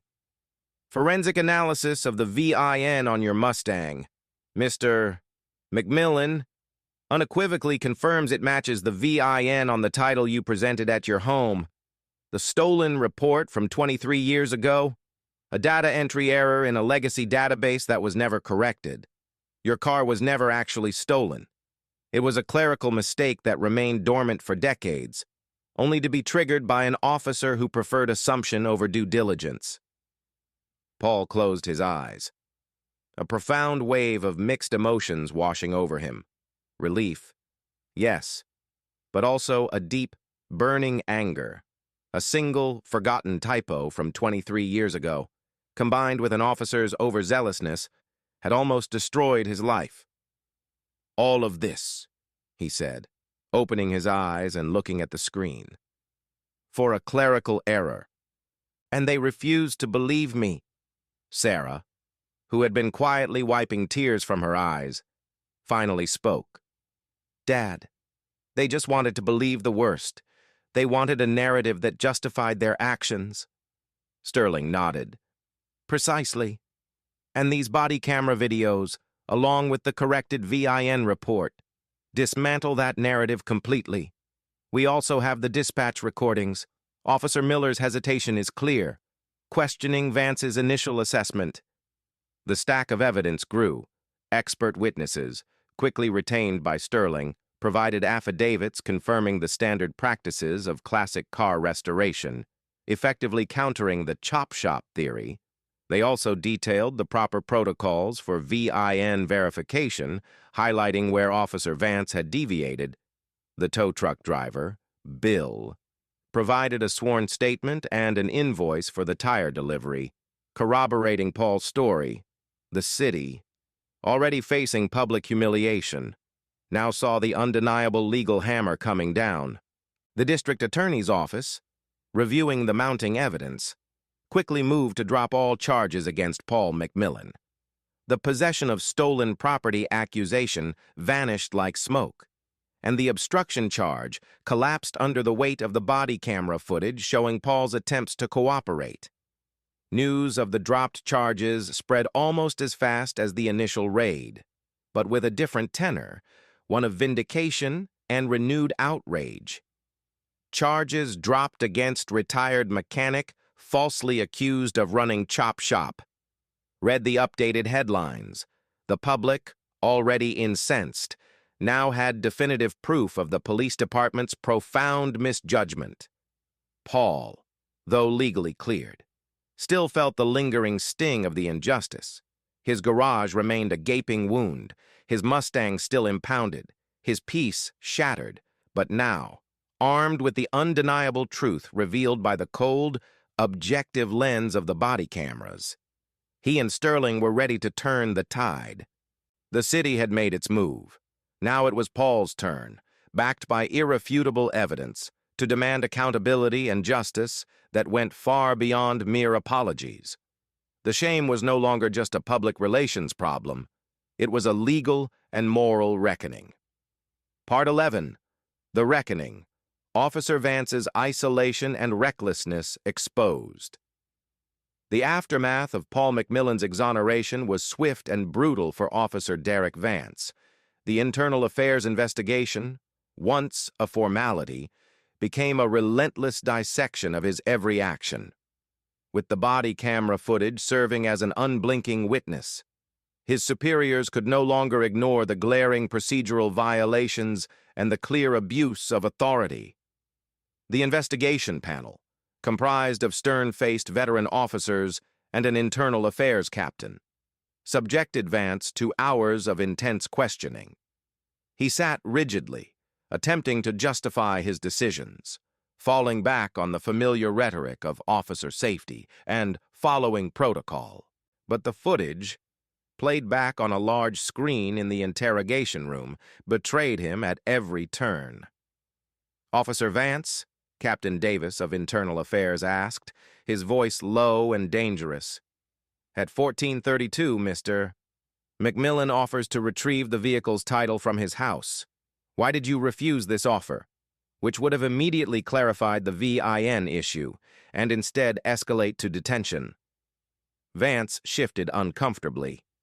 "Sir, his VIN came back negative in the system. That's a red flag. He was acting evasive, refusing to comply with a direct order to step away from the vehicle. I believed he was attempting to obscure evidence." Captain Davis scoffed. "Evasive? The video clearly shows him calmly pointing to the VIN on the dash and then offering to get the official paperwork. Your partner, Officer Miller, even suggested you allow him to do so. Why did you dismiss your partner's counsel?" Vance's jaw tightened. "I was in command of the situation, sir. I made a judgment call based on the information I had." The negative VIN was paramount. "And the negative VIN," another panel member interjected, "was proven to be a 23-year-old clerical error in a legacy database that could have been resolved with a simple, more thorough cross-reference, which Mr. McMillan himself suggested. Instead, you chose to deploy a full SWAT team against a civilian already in custody, who was offering full cooperation. How do you justify the use of a tactical team for a suspected stolen vehicle, especially after the subject was apprehended?" Vance struggled, his face flushing. "We believed there could be other individuals or other illegal activities within the garage, given the chop shop report." "Based on what concrete evidence, Officer Vance?" Captain Davis pressed. "Other than a neighbor's unsubstantiated gut feeling and a misread database entry? The body cam footage shows a clean, orderly garage, exactly as a professional mechanic would keep it. No signs of illegal activity, no signs of other individuals, just tools and a classic car." The interrogation continued, systematically dismantling Vance's every defense. His actions were shown to be driven by an unquestioning adherence to a worst-case scenario, an unwillingness to consider alternative explanations, and a profound disregard for the civilian's rights and dignity. The Internal Affairs Report, a damning document that would follow Vance for the rest of his career, meticulously detailed multiple policy violations: false arrest, excessive force, dereliction of duty and proper VIN verification, and reckless disregard for property damage. The police department, eager to show the public they were taking the incident seriously, did not hesitate. Vance was placed on administrative leave, then formally terminated 2 weeks later. The termination letter, leaked to the press, cited a pattern of poor judgment, a failure to de-escalate, and a consistent disregard for departmental protocols on community engagement and de-escalation tactics. It also referenced an internal review that revealed 3 other complaints against Vance in the past year, all alleging overly aggressive tactics and a tendency to escalate minor situations. His fellow officers, once his supporters, now distanced themselves. Officer Miller, in his own statement to Internal Affairs, expressed his discomfort with Vance's actions during the initial encounter, effectively corroborating Paul's account and undermining Vance's credibility. Vance found himself isolated, his career in ruins, not because of a single error, but because his entire approach to policing, characterized by unchecked authority and a presumption of guilt, had been laid bare for all to see. The news of Vance's termination was met with a mixed public reaction. For many, It was a necessary step towards accountability. For others, it was merely a scapegoat, failing to address the systemic issues that allowed such an incident to occur. Robert Sterling, while acknowledging the termination as a positive development, reminded the press that it was only the first step. Officer Vance's actions were egregious, but he operated within a system that allowed and, in some cases, implicitly encouraged such behavior. Our lawsuit will address the broader institutional failures that led to Mr. McMillan's unjust arrest and the destruction of his property. Paul, watching the news from his temporary living arrangement, his home deemed uninhabitable until the garage could be repaired, felt no joy in Vance's downfall, only a profound weariness and a lingering sense of disappointment that a public servant could so readily disregard truth and reason. He knew that the termination was a victory, a small measure of justice, but the true work, the rebuilding of trust, the repair of a broken system, was only just beginning, and it would require more than just firing one officer.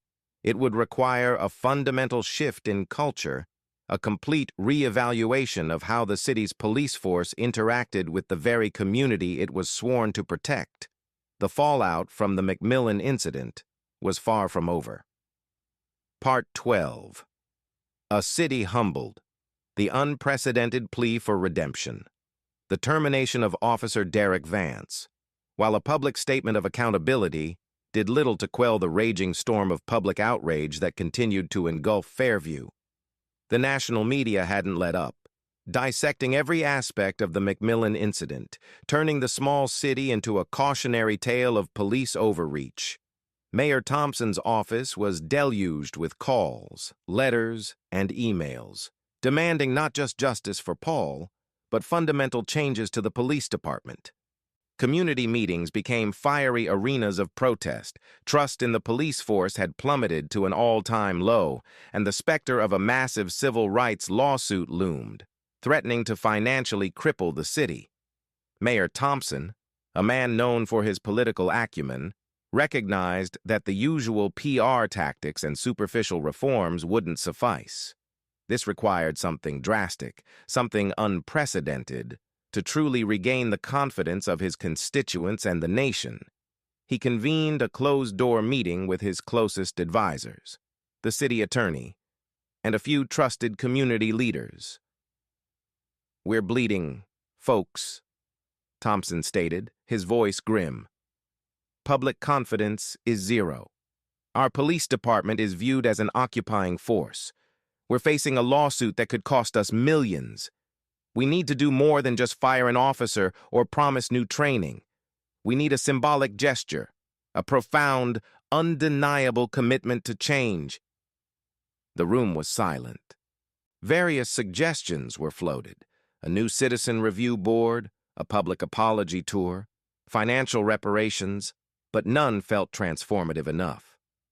What if the city attorney, Sarah Jenkins, finally ventured, her voice hesitant but firm? What if we went beyond the typical, beyond even what Mr. Sterling is likely to demand in a settlement? Thompson looked at her, intrigued. "Go on. What if we offered Paul McMillan the position of police chief?" A collective gasp filled the room. Chief Miller, the current head of the department, had quietly announced his retirement the day Vance was terminated, citing personal reasons, but clearly bowing to the immense pressure. The search for a new chief was usually a lengthy, internal process, often involving national candidates. "Are you insane, Sarah?" one advisor sputtered. "He's a civilian, a retired mechanic. He has no law enforcement experience. We have dozens of qualified internal candidates, seasoned officers who've dedicated their lives to this department." "And look where that dedication got us," Sarah Jenkins countered, her gaze unwavering. "A national scandal, a citizen's home invaded, a man falsely arrested. We need an outsider, someone who embodies everything the department isn't right now, someone who has felt the injustice firsthand, someone the community trusts implicitly. Paul McMillan is that man. Mayor Thompson leaned back in his chair, processing the audacious proposal. It was radical, unheard of. But then, he thought, the problem was radical. The solution needed to be equally so. It's a huge risk, he mused, but it would send an undeniable message, a message of humility, of a willingness to fundamentally change our approach, of putting the community's trust above all else. It's not just symbolic, Mr. Mayor, Sarah continued, sensing his shift. He may not have a badge, but he has an innate sense of justice, a deep understanding of community, and a respect for due process that many of our officers seem to have forgotten. He's meticulous, patient, and commands respect. He embodies the exact qualities we need in our new chief, someone who understands what it means to be a citizen, not just an officer. The discussion was long and intense, but gradually, the sheer audacity and potential impact of the idea began to win over the room. The decision was made. Mayor Thompson would personally approach Paul McMillan with the offer. A few days later, Paul, still reeling from the events and trying to make sense of the new legal battles, received a surprising call from Robert Sterling. Paul, Sterling's voice was tinged with an unusual excitement. Mayor Thompson wants to meet with you, privately. It's not about the lawsuit. It's something else entirely. Paul agreed, curious and somewhat apprehensive. He met Mayor Thompson in a discreet, private office at City Hall, accompanied by Sterling. Thompson, usually boisterous and confident, seemed unusually subdued, almost apologetic. He cut straight to the chase. "Mr. McMillan," Thompson began, his voice earnest. "What happened to you was an unforgivable error, a profound betrayal of trust. The city of Fairview is deeply, profoundly sorry. We've fired Officer Vance, and we're implementing new internal review processes. But we know that's not enough. We need to rebuild from the ground up, and we need a leader who can do that, a leader the community can believe in." He then laid out the unprecedented offer. "Mr. McMillan, with Chief Miller's resignation, we have an opening. After much deliberation, we believe you are the only person who can truly lead our police department forward. We are offering you the position of Chief of Police for the city of Fairview. We would, of course, provide all necessary training and support. But more importantly, we would be giving the department and the city a chance to heal, to redefine what it means to be a police officer in this community. We believe you represent the future of law enforcement, fair, just, and deeply connected to the people you serve." Paul stared at the mayor, completely stunned. He glanced at Sterling, whose expression was one of knowing anticipation. A police chief? A retired mechanic, falsely arrested in his own garage, now asked to lead the very institution that had caused him so much pain? The offer was bewildering, audacious, and utterly unexpected. The silent, solemn gravity of the mayor's plea for redemption hung in the air. A profound challenge laid at Paul McMillan's feet. He had fought for justice.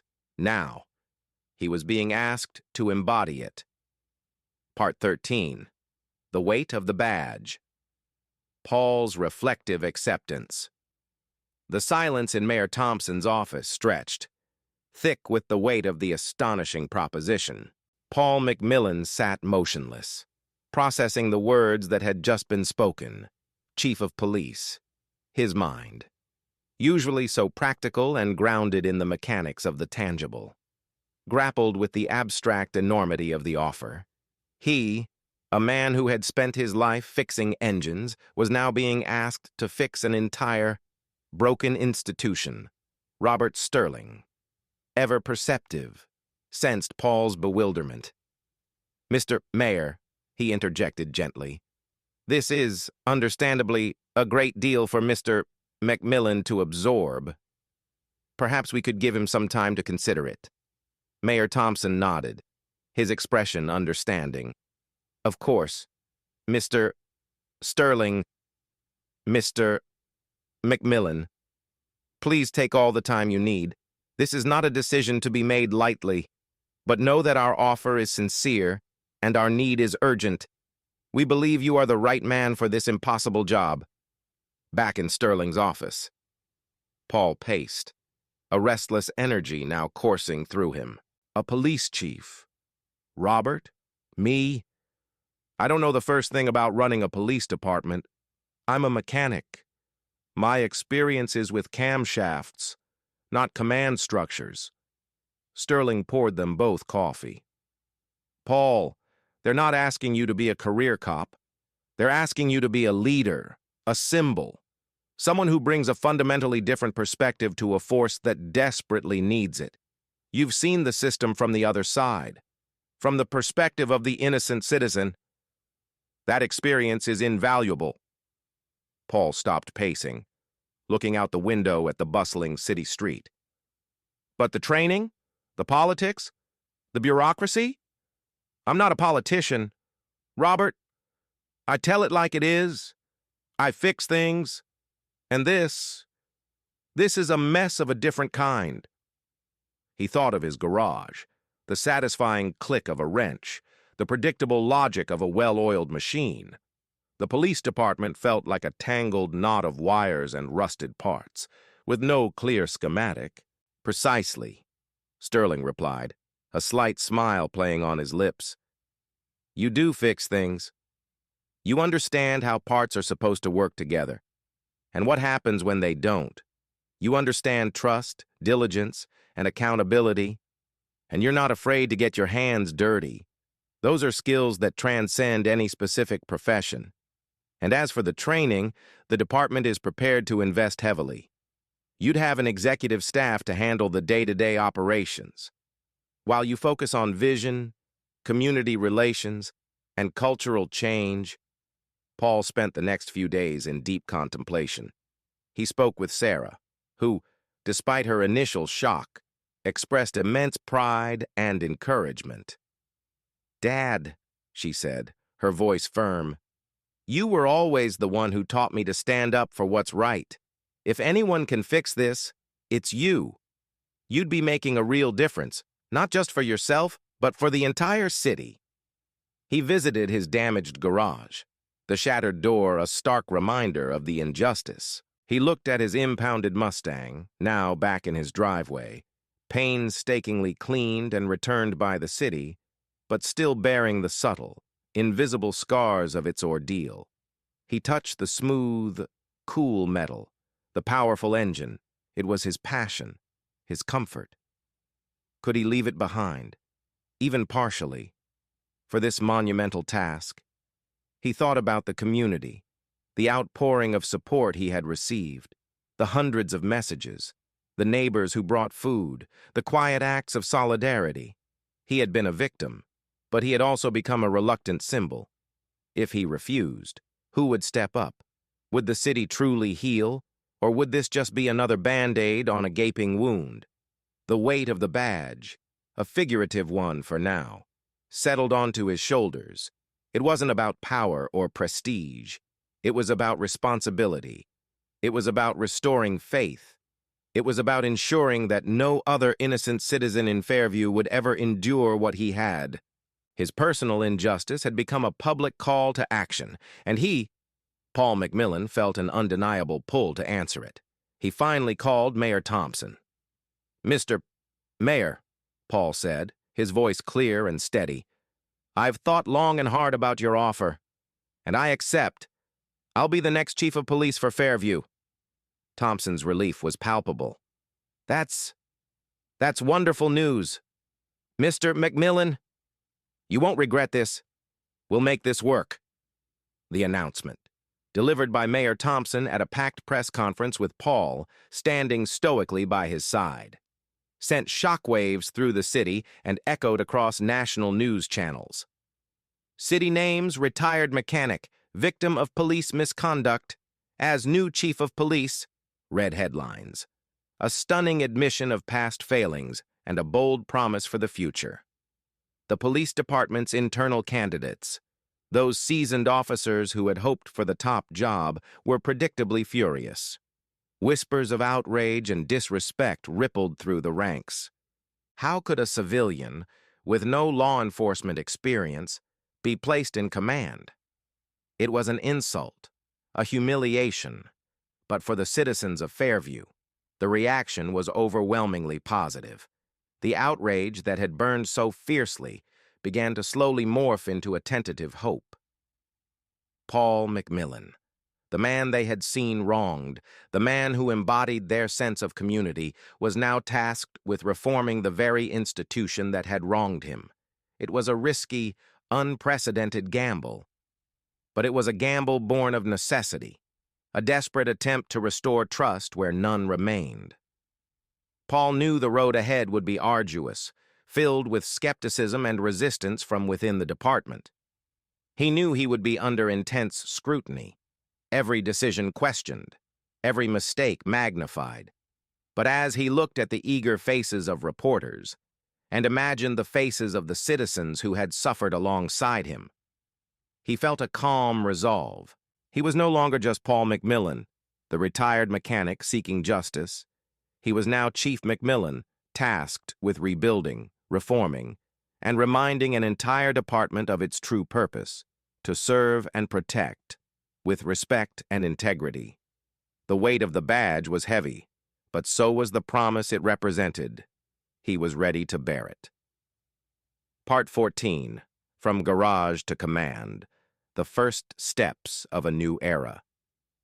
Paul McMillan's transition from the grease-stained sanctuary of his garage to the polished, formal office of the Chief of Police was jarring, to say the least.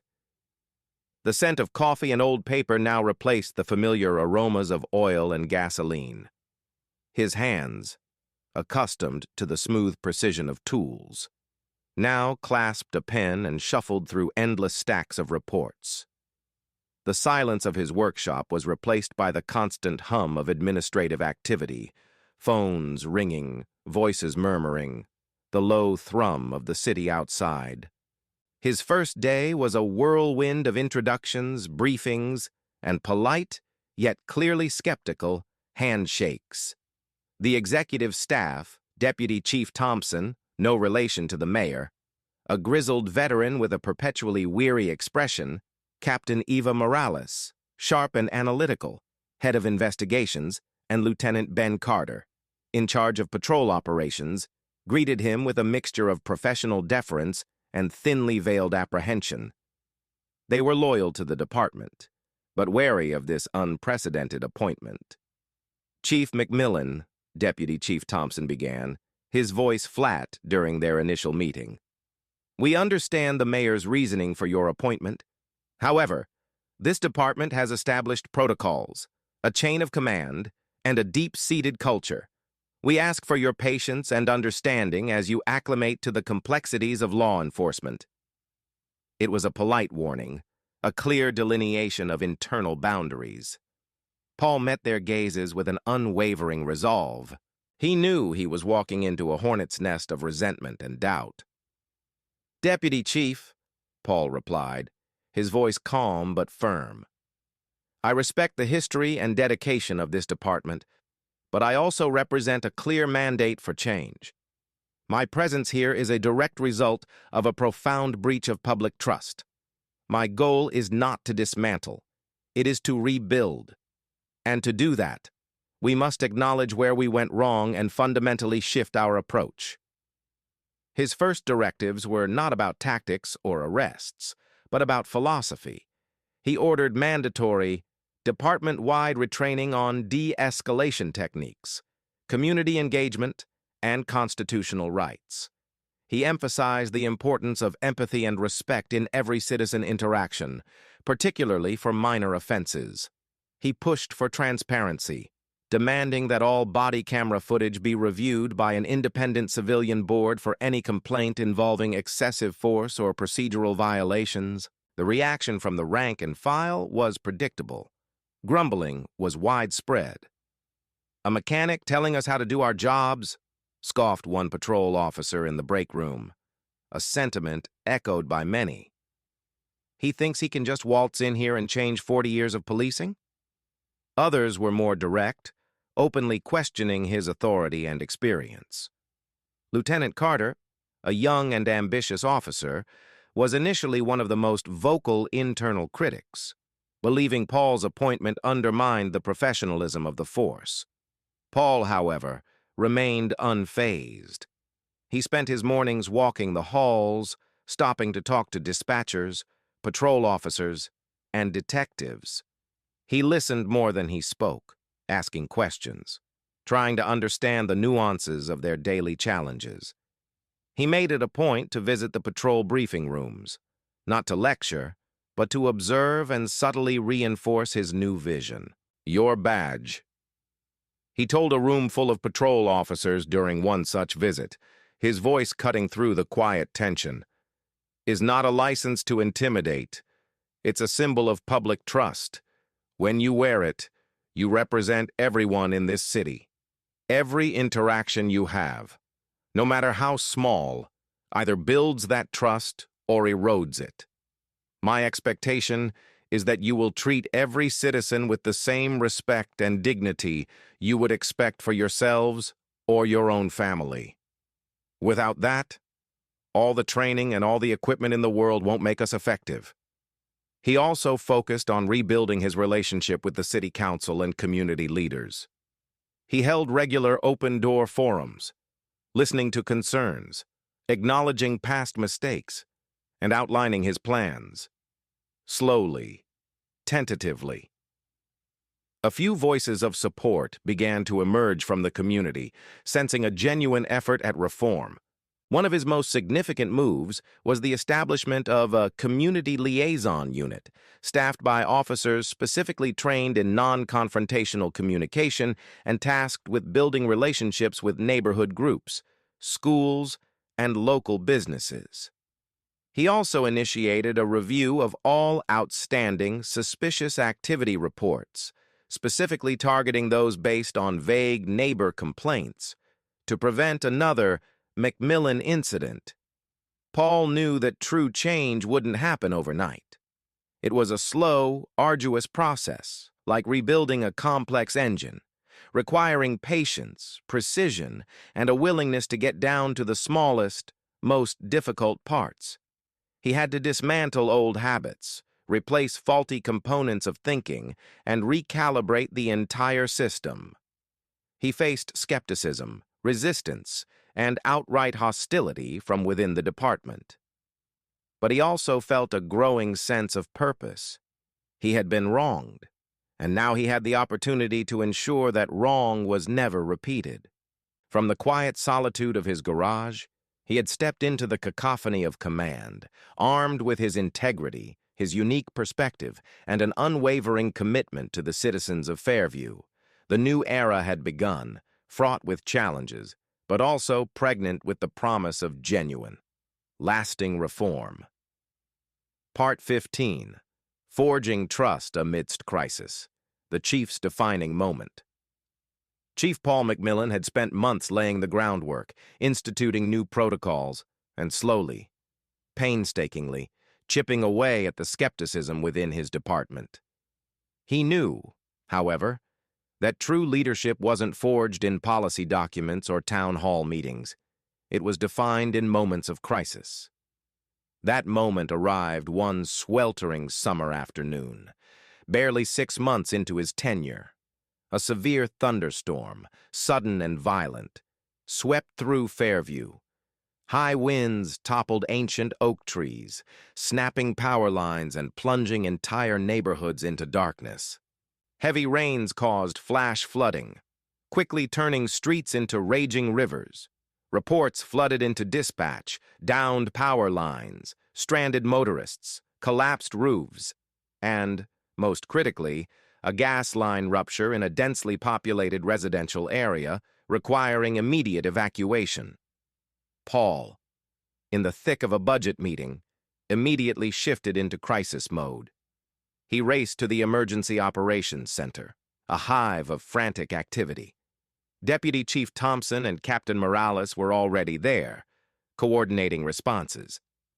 Lieutenant Carter, typically a skeptic of Paul's new methods, was barking orders into his radio, his face grim. "What's the status on the gas leak?" "Ben?" Paul asked, his voice calm amidst the din. "It's bad, Chief," Carter replied, looking up with a hint of respect Paul hadn't seen before. "Major line rupture on Elm Street, near the elementary school. Evacuation is underway, but rapidly deteriorating conditions. Flooding is making it hard for units to get in and out. And we just had a report of a possible secondary leak, closer to the high-density apartment complex." Paul immediately saw the gravity of the situation. A major gas leak, flooding, a collapsing infrastructure, and the need for rapid, organized evacuation. This was a true test. He could feel the old instincts from his mechanic days kicking in. Assess the damage, identify the critical points, prioritize, and execute. "All right," Paul said, his voice cutting through the tension. "Here's the plan. Deputy Chief Thompson, coordinate with the fire department on the gas line. Get gas company crews on site immediately. Captain Morales, I need you on traffic and route management, focusing on safe evacuation corridors, especially for the elderly and disabled. Lieutenant Carter, you're with me. We're going to Elm Street. I want eyes on the ground. Direct communication, no heroics, just efficient, citizen-focused response. Officer safety is paramount, but so is getting these people out safely and with dignity." Carter nodded, his skepticism momentarily forgotten, replaced by a focused determination. "Understood, Chief." Paul and Carter, along with 2 patrol units, battled through flooded streets and falling debris to reach Elm Street. The scene was chaotic, panicked residents clutching children and pets, shouting questions, trying to navigate waist-deep water. Police officers, firefighters, and paramedics were already on scene, but the sheer scale of the emergency was overwhelming. Paul immediately put his new philosophy into action. He didn't bark orders. He moved with deliberate purpose, assessing, communicating, and supporting. He waded into the floodwaters, helping an elderly woman from her porch, calming her fears with a reassuring hand. He spoke directly to frantic residents, providing clear, concise instructions, not commands. "Officer," he told a young patrolman who was trying to direct traffic with a bullhorn, "switch to one-on-one communication. People are scared. They need a calm voice, not a shouted order. Tell them where to go, but also tell them we'll help them get there." Lieutenant Carter, observing Paul's direct, compassionate approach, seemed to visibly transform. He saw Paul not as a civilian interloper, but as a genuine leader, whose calm demeanor and practical focus were making a tangible difference. Carter began to emulate Paul, moving through the crowd, offering help, and providing reassurance. Hours later, as the storm subsided and the gas leak was contained, the evacuation was largely complete. Miraculously, there were no serious injuries or fatalities. The city had endured a profound crisis, but it had weathered it with a new, unexpected sense of cohesion. Back at the Emergency Operations Center, exhaustion hung heavy in the air, but so did a quiet sense of accomplishment. Deputy Chief Thompson approached Paul. "Chief," he said, a genuine note of respect in his voice. "That was incredibly well managed. Your approach made a real difference out there. You kept us focused on the people, not just the protocols."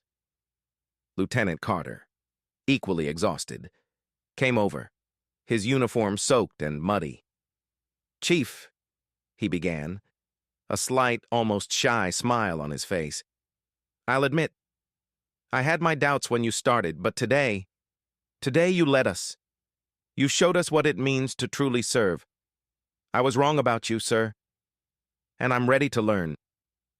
Paul looked at the young lieutenant, a flicker of satisfaction in his eyes. This was the true victory, the turning of hearts and minds from within. "Thank you, Ben," Paul replied, a genuine warmth in his voice. "We're all learning, and we'll keep learning together. The events of that day, later dubbed the Elm Street Storm, became Paul's defining moment as chief. The media, which had once vilified the department, now praised its compassionate and effective response, highlighting Chief McMillan's unconventional yet effective leadership. The trust he had painstakingly worked to rebuild began to solidify, not just among the citizens, but within the ranks of his own department. Paul McMillan, the retired mechanic, had proven that true leadership transcended badges and years of experience. It was about character, empathy, and an unwavering commitment to the well-being of the community. The city had humbled itself by asking him to lead, and in return, he had shown them a path to redemption, forged in the crucible of crisis. Part 16. A legacy forged in trust, the enduring transformation. Years passed. The dented, splintered garage door on Elmwood Drive was replaced, stronger and more insulated than before. The Highland green Mustang, meticulously restored, gleamed once more in the sunlight, now occasionally taken out for leisurely Sunday drives, a quiet symbol of a battle won and a life reclaimed. Paul McMillan, no longer the new, controversial chief, had become an institution, a beloved figure whose unexpected journey from wronged citizen to respected leader had fundamentally reshaped the Fairview Police Department. Chief McMillan's tenure was marked by a steady, unwavering commitment to his core principles: transparency, accountability, and community engagement. He had dismantled layers of unnecessary bureaucracy, streamlined complaint processes, and ensured that every officer, from rookie to veteran, underwent regular, intensive training in de-escalation and citizen interaction. The Independent Civilian Review Board, initially met with skepticism, became a vital, trusted link between the police and the public. Under his leadership, crime rates steadily declined, not just due to effective policing, but because of a renewed sense of partnership between the department and the neighborhoods it served. Officers were no longer seen as an adversarial force. They were neighbors, problem solvers, and protectors.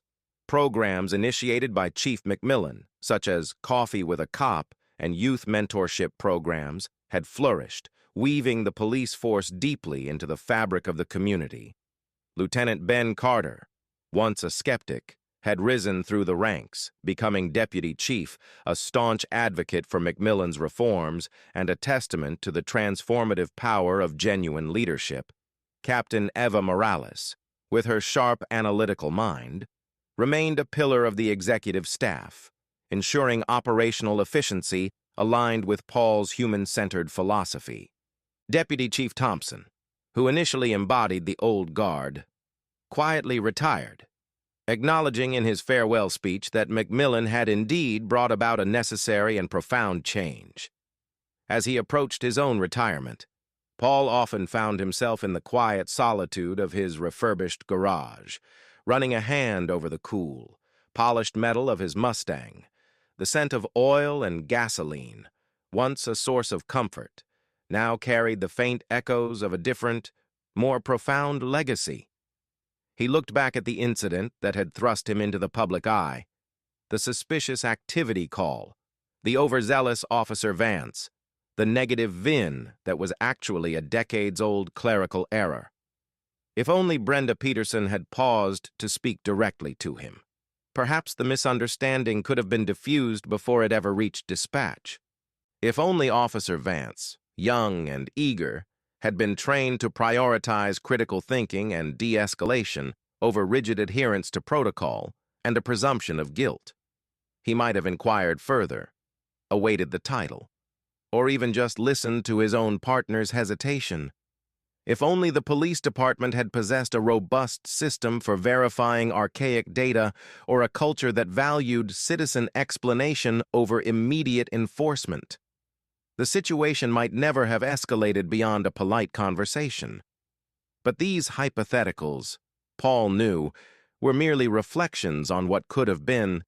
What was had led to a profound, painful, but ultimately transformative journey. His experience had become a living lesson for the entire city.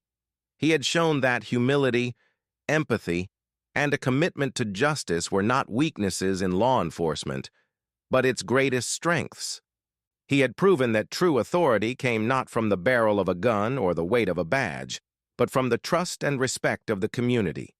His legacy was enshrined not just in policy changes or improved statistics, but in the quiet nods of recognition from citizens on the street, the genuine smiles exchanged between officers and community members, and the tangible sense of security that permeated Fairview. The shame that had once clung to the city had been replaced by a quiet pride, a testament to the extraordinary journey of a retired mechanic who dared to become a police chief. As Chief Paul McMillan addressed the department for the last time, his voice, though older, still carried the same unwavering conviction. "We are here to serve," he stated, looking out at the sea of uniforms, "to protect, and most importantly, to build trust. Every day, every interaction, you have the opportunity to prove that this badge means dignity, respect, and justice. Never forget the human element.